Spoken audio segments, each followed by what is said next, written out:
Good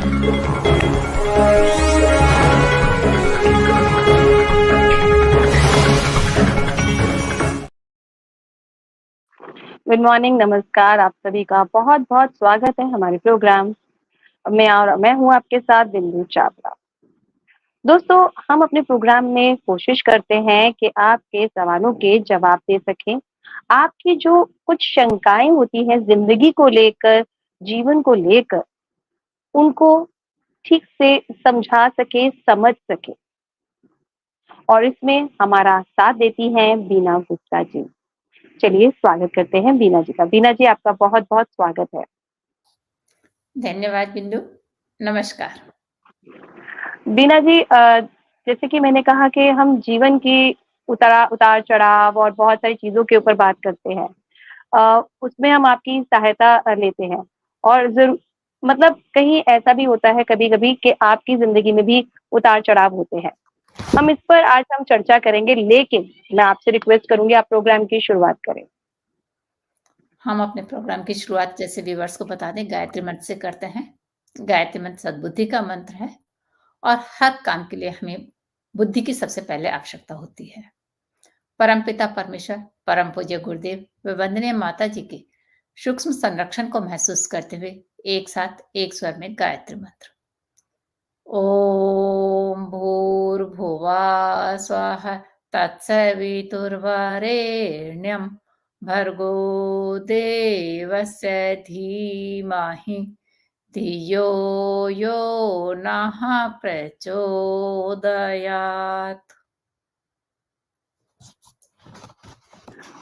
तो दोस्तों, आज हम बात करने वाले हैं कि हमारे जीवन में बहुत सारी ज़िंदगी में उतार-चढ़ाव, हमारी ज़िंदगी में मुश्किलें होती हैं, जिन्हें हमें कई बार हमें समझ में ही नहीं आता कि हम उसका कैसे उपाय करें, क्या सॉल्यूशन है उनके। अ, बीना जी, हमें कई बार समझ में नहीं आता कि हम जो हमारा दुःख है, वो हम किसे बताएँ?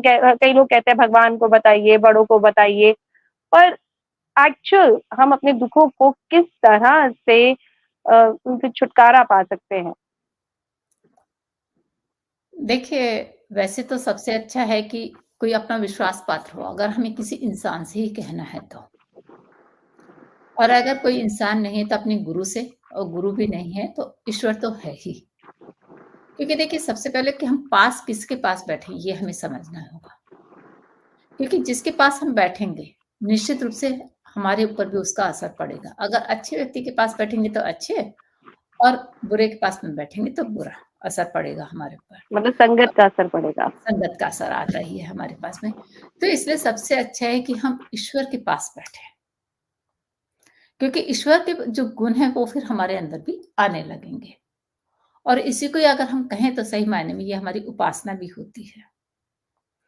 क्योंकि उपासना का मतलब क्या है कि जो उप आसन, मतलब जो पहले से ही वहां बैठा है उसके पास वाला आसन हम ग्रहण करें।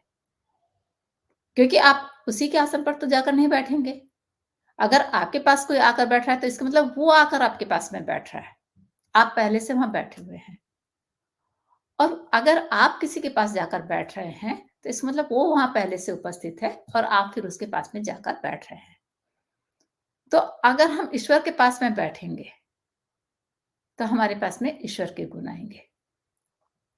अगर हम व्यक्ति के पास में बैठेंगे तो व्यक्ति के गुण आएंगे। अब उस व्यक्ति में हो सकता है अच्छे गुण भी हो सकता है बुरे गुण भी हो, मतलब पॉजिटिव भी हो सकता है, वो नेगेटिव भी हो सकता है।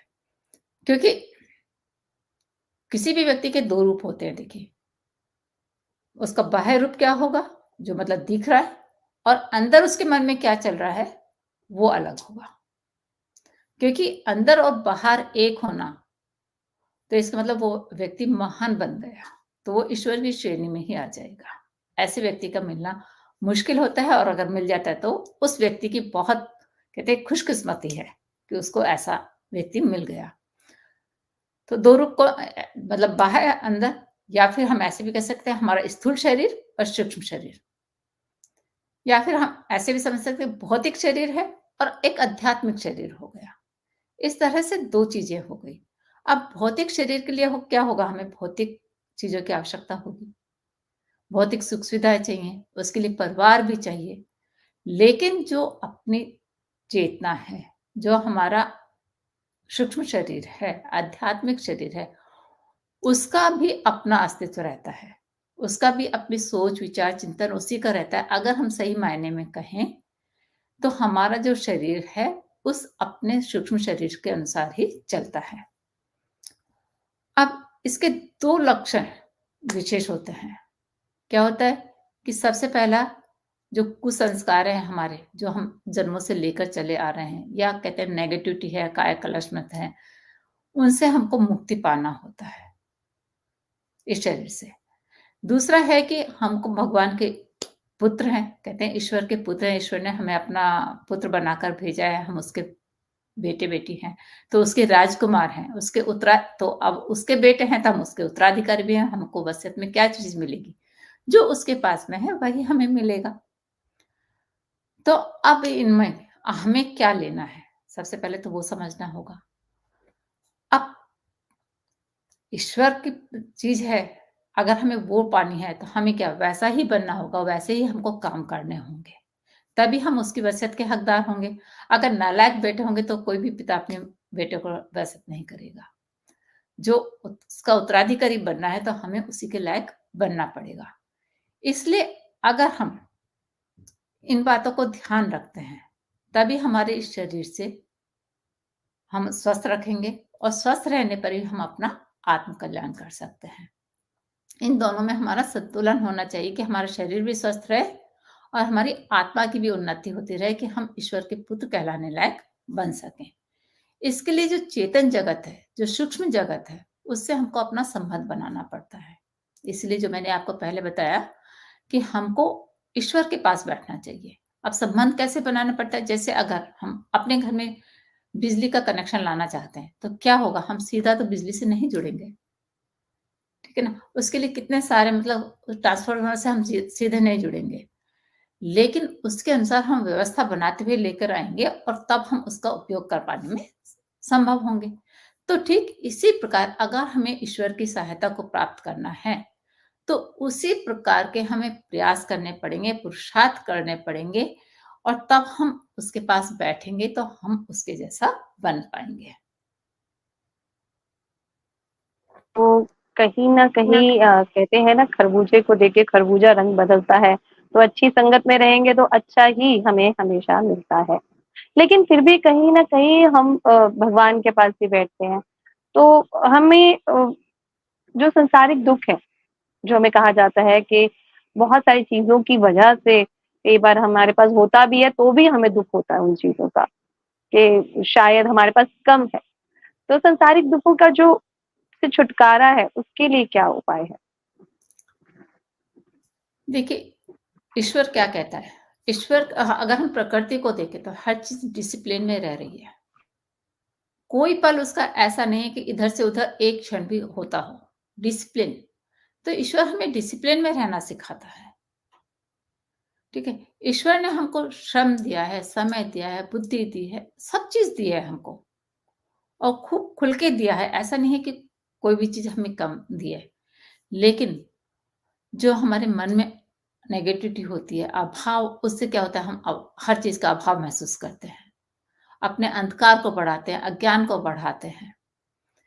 लेकिन अगर हम अपने मन की स्थितियों में परिवर्तन कर लेते हैं, तो क्या होगा? हमें भगवान ने तो खुल के दिया है, सब कुछ अच्छा-अच्छा दिया है, तो हमारी परिस्थितियाँ भी बदलने लगेंगी। क्योंकि जो समस्या हैं, वो कहीं बाहर से चलकर नहीं आती हैं, वो हमारे अपने भीतर ही होती हैं। और अगर हम अपने मन की दुर्बलताओं को या कमज़ोरियों को हटा दें, तो उनका समाधान भी हमको अपने अंदर ही मिलने लगेगा। लेकिन उसके लिए क्या करना पड़ेगा? डिसिप्लिन। अपने आप मन को हमें डिसिप्लिन में लाना पड़ेगा, मतलब उसको साधना पड़ेगा, उसको एक रूटीन में चलाना पड़ेगा कि नहीं, तुम्हें अच्छा सोचना है तो अच्छा ही सोचना है, अच्छा देखना है तो अच्छा ही देखना है। ऐसा नहीं कि अभी अच्छा देखा है, अभी बुरा देख लिया, तो फिर वो डिसिप्लिन में नहीं रह जाना। तो हमको अपने मन को डिसिप्लिन में लाना पड़ेगा। तो इसके लिए सबसे पहले तो डिसिप्लिन में हम कैसे आएँगे? सबसे पहले हम प्रकृति के पास बैठे, ईश्वर के पास बैठे, ताकि हम ये सीख सकें कि हमको इसी तरह से डिसिप्लिन में रहना है। फिर हमको अपने मन को कंट्रोल करना है, ताकि हम उस डिसिप्लिन में आ सकें। जैसे कोई ये सोचे कि अगर वो भजन कीर्तन करता रहे, गंगा स्नान कर ले बेरे तो सारे पाप खत्म हो जाएँगे। नहीं, क्योंकि ये जो समय हमारा पहले बताया था कि गंगा स्नान करो आपके पाप धुल जाएँगे। वो कब बताया था? तब वो मन से भी पवित्र होते थे, तो वो प्रायश्चित करने के लिए जाते थे। लेकिन ऐसा नहीं है कि आज के समय में आप गंगा स्नान करके जा रहे हो और आके फिर वापस वही अपने जो भी अपनी नेगेटिविटी है उन्हीं कामों में आप फिर से लग रहे हो। तो ऐसे पाप खत्म नहीं होते। उसके लिए हमें क्या करना पड़ेगा? अपने मन को, आत्मा को, बुद्धि को, विचारों को, भावों को सबको शुद्ध बनाना पड़ेगा। और ये काम एक दिन का नहीं है, इसके लिए हमें अपने अंदर धैर्य रखना पड़ेगा, संकल्प शक्ति लेनी पड़ेगी। ऐसा नहीं है कि एक दिन हमने सोचा और उसी दिन ऐसे हो गया, ऐसा नहीं होता है। तो देखिए, एक छोटी-सी मैं आपको बात बताऊँ, जब एक समय जब पार्वती जी शिव से विवाह करने के लिए तपस्या कर रही थी, तो ऋषियों ने आके उनसे कहा कि आप किससे विवाह करने में के लिए मतलब इतनी तपस्या कर रही हैं? उन्होंने तो 1000 वर्ष की समाधि लगा ली है, अभी तो वो अपनी समाधि से उठने वाले नहीं हैं। तो तुम उनका विवाह का विचार उनसे छोड़ दो और किसी राजा से विवाह कर लो। तो पार्वती जी ने क्या स्पष्ट उत्तर दिया देखिए। मतलब कितना धैर्य उनको रखना पड़ा। कोटि जन्म लगी रगर हमारी, वरन शंभु ने तो रही कुँवारी। कि कितने भी जन्म लग जाएँ, शादी करनी है तो मुझे शिव जी से ही करनी है, नहीं तो मैं कुँवारी ही रह जाऊँगी। तो जब उन्होंने कि ये प्रतिज्ञा शिव जी ने सुनी, तो क्या हुआ? उन्होंने भी अपनी तपस्या को छोड़ा और उनसे विवाह कर लिया। तो इसलिए अगर हमको अपने दुखों से छुटकारा पाना है, तो धैर्य रखना पड़ेगा, अपने अंदर पेशेंस रखना पड़ेगा, अपने आप को संयम में रखना पड़ेगा, तभी ये संभव है, अन्यथा बहुत मुश्किल है। तो जो हमारे मन के अंदर चल रही होती, जैसे भी हमने कहा कि हमारा अ, उसको हमें अपने बस में करना पड़ेगा। तो कहीं न कहीं अंतर्द्वंद बहुत सारे चलते रहते हैं हमारी ज़िंदगी, हमारे मन के अंदर। तो उनको खत्म करने के लिए क्या उपाय करने चाहिए? देखिए, एक बात मैंने आपको सबसे पहले बताई कि हमको ईश्वर के पास बैठना पड़ेगा। मतलब अच्छे गुणों के पास बैठना पड़ेगा, क्योंकि जब तक ईश्वर की अनुकंपा नहीं होती है, तब तक हमारे अंतर्द्वंद नहीं मिट पाते हैं। क्योंकि हम क्या है, चाहते तो बहुत कुछ है, लेकिन करते कुछ नहीं है, यही हमारा अंतर्द्वंद है। इसी को हम देवासुर संग्राम भी कह सकते हैं कि हम करेंगे कुछ नहीं, लेकिन चाहेंगे बहुत कुछ, तो बिना करे कैसे मिलेगा? अगर हम सोचें कि हम जैसे किसी देवता की पूजा कर दी, वो हमें वरदान दे देगा, ऐसा नहीं है। उसको हमने प्रसाद चढ़ा दिया, भगवान जी हमें वरदान दे देंगे। क्या वो हमारे प्रसाद के लिए बैठे हैं? नहीं ना। क्या हमारे एक मुनहार के लिए बैठे? नहीं। उसके लिए तो हमें अपना प्रयत्न करना पड़ेगा। एक महाप्रभु चैतन्य के जीवन काल की घटना है कि जगन्नाथपुरी में प्रचार-प्रसार वो कर रहे थे। तो एक किसान क्या हुआ, वट वृक्ष के नीचे बैठकर गीता जी का पाठ इतनी तन्मयता से कर रहा था, और जैसे कि भगवान कृष्ण और अर्जुन के उसके सामने ही दिख रहे हों। बहुत मतलब तन्मयता से करा चला जा रहा था। मंडी वहां रुक गई, लेकिन जब मंडी ने सुना तो क्या देखा कि जो वो बोल रहे थे उनका उच्चारण बहुत गलत था। तो मंडी ने उनको टोका और रोका, परंतु वो क्या रहा, अपने उसी धुन में रहा और पढ़ता ही रहा, ठीक है ना? और बोला, मेरे लिए बस इतना ही बहुत है कि जो भगवान कह रहे हैं उससे मेरी आत्मा तृप्त हो रही है और वो आत्मा उस अमृत को पी रही है। तो अब उनको क्या था कि मतलब हमको इतना अपने अंदर डूब जाना है कि हमारे अंदर कोई अंतर्द्वंद ही ना बचे, कि जिस काम के ऊपर हमें फोकस करना है बस वही काम हमें नजर आए। जैसे एक बूंद चाहे वर्षा होती है तो धरती की प्यास को बुझा सकते हैं, धरती धरती को तृप्त कर सकती है, या किसी प्यासे के मुंह में चली जाए तो क्या होता है, उसकी प्यास बुझा सकती है। और अगर सीप के अंदर चली जाए तो मोती बनकर निकल सकती है। और अगर देखिए वही ओस, ठीक है, किसी वृक्ष के ऊपर गिर गई और उसे मतलब किसी सांप ने चाट लिया, तो वो क्या होता है, वो विष में बदल जाता है। ठीक है? तो यही सब मनुष्यों के ऊपर निर्भर करता है, वो जैसा भी चाहे अपने जीवन को बना ले। चाहे तो वो सोचे कि मतलब सोच कुछ रहा है, कर कुछ रहा है, अपने मन में अंतर्द्वंद को पाल ले, या फिर जो सोच रहा है उसी को करने का प्रयास करे, तो उसके अंतर्द्वंद सारे खत्म हो जाएँगे। चाहे जैसा भी अपना जीवन बना सकता है।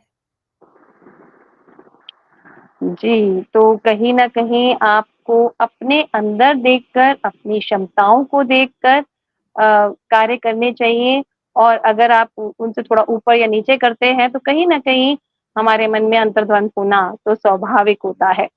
तो इसलिए उसको ठीक करने के लिए हमें क्या करना चाहिए, यही हम सब जानते हैं अपने प्रोग्राम वैदिक बाइट्स में। और इसमें कौन हमारी हेल्प करती है? बीना जी। तो दोस्तों, अगर आप बीना जी से जुड़ना चाहते हैं, सीधे बात करना चाहते हैं, तो आप नीचे विचार लिखकर भी भेज सकते हैं, कमेंट्स लिख के भेज सकते हैं, उनसे सीधा जुड़कर बात कर सकते हैं। तो ये तो हो गया एक, हमने जाना एक पहलू अपनी ज़िंदगी का। अब आज हम डेमो में ऐसा कौन-सा कार्य करने वाले हैं जिससे कि हमारी शारीरिक, मानसिक, भावनात्मक, आत्मिक और आध्यात्मिक स्वास्थ्य को हम संतुलित कर सकें। देखिए, इसके लिए तो योग सबसे अच्छा उत्तम उपाय है। क्योंकि योग ही है कि जो कि हमें शारीरिक हो, मानसिक हो, भावनात्मक हो, आध्यात्मिक हो या बौद्धिक हो, किसी भी रूप में सबको एक अलाइनमेंट करता है। और ये अलाइनमेंट बच्चे से लेकर बड़ों तक, वृद्ध व्यक्तियों तक सभी को चाहिए होता है। और सबसे पहले आज के समय में तो क्या है कि सब ये कहते हैं, याद नहीं रहा, भूल गया। भूलने की सबको सबसे बड़ी बीमारी लग गई है। तो अपनी याददाश्त को तेज कैसे करें, उसके बारे में हम जानेंगे कि छोटे से मैं आपको एक्सरसाइज मूवमेंट्स बता रही हूँ, अगर आप उसे करेंगे तो आपकी याददाश्त भी तेज होगी और उससे आपको तनाव भी कम होगा। क्योंकि आजकल क्या है कि जिंदगी की भागदौड़ इतनी बढ़ गई है, लाइफ स्टाइल इतनी खराब हो गई है कि हम एक काम को छोड़ते हैं, दूसरे काम में लपक पड़ते हैं, तो हमें याद ही नहीं रहता कि हमने पहले कौन सी बात सोची थी, कौन सा काम किया था। तो इसलिए ये मुश्किल होता चला जा रहा है। और तनाव अगर हम कहें तो तनाव भी हमारी ज़िंदगी में बहुत ज़्यादा बढ़ गया है। सब हर व्यक्ति कहे कि मैं तो टेंशन में हूँ, मैं टेंशन में हूँ। किस चीज़ का टेंशन है, अगर उनसे पूछा जाए तो उनको ये पता ही नहीं होगा कि किस चीज़ का टेंशन है। ये वैसे सबके साथ प्रॉब्लम है, ये बहुत सारे हमारे पास सवाल भी आते हैं, और मुझे तो खुद लगता है कि अपनी ज़िंदगी में हमारी इतनी उलझनें हैं कि हम भूल जाते हैं। बिल्कुल। तो इसके लिए अपनी उँगलियों के जो हाथ के मूवमेंट हैं, वो हमारी याददाश्त को भी बढ़ाते हैं और हमारे तनाव को भी कम करते हैं।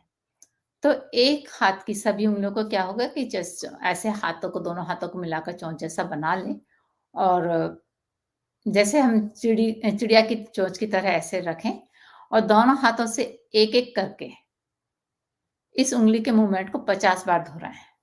ठीक है ना? तो इस एक्सरसाइज को करने से क्या होगा कि एकाग्रता बढ़ेगी और जो अपनी मेमोरी है, वो भी बढ़ेगी, तनाव कम होगा। दोस्तों, अगर फिर भी आपको कोई लग रहा है कि इसके अलावा भी कुछ आप जानना चाहते हैं, तो आप ओजस सोल से जुड़िए, जो हमारे यूट्यूब और हमारे फेसबुक पर है, वहाँ पर आप जुड़िए। उस वहाँ से भी आपको बहुत सारी ऐसे छोटे-छोटे टिप्स, उपाय मिलेंगे, जिससे कि आप अपनी ज़िंदगी को खुशहाल बना पाएँगे। बीना जी, आप आए और इतने अच्छे से हमारे दोस्तों की, हमारे व्यूअर्स की मदद की, इसके लिए बहुत-बहुत शुक्रिया। धन्यवाद बिंदु, नमस्कार। दोस्तों, आपके लिए बहुत अच्छा मौका है, आप सीधे जुड़िए बीना जी से। नीचे नंबर दिया जा रहा है, मोबाइल नंबर है, ईमेल आईडी है, आप उस पर कॉल कीजिए, उस पे अपने सवाल पूछिए, डायरेक्ट बीना जी से जुड़िए और अपनी जो प्रॉब्लम्स हैं, अपनी ज़िंदगी की उलझनें हैं, उनको सुलझाइए। क्योंकि जितनी जल्दी ये सब चीज़ें सुलझेंगी, उतनी जल्दी आप खुश रह सकेंगे और सक्सेस भी आपको ज़िंदगी में मिलेगी। आज के लिए बस इतना ही, अगले हफ्ते फिर मुलाकात होगी, तब तक के लिए हमें दीजिए इजाज़त।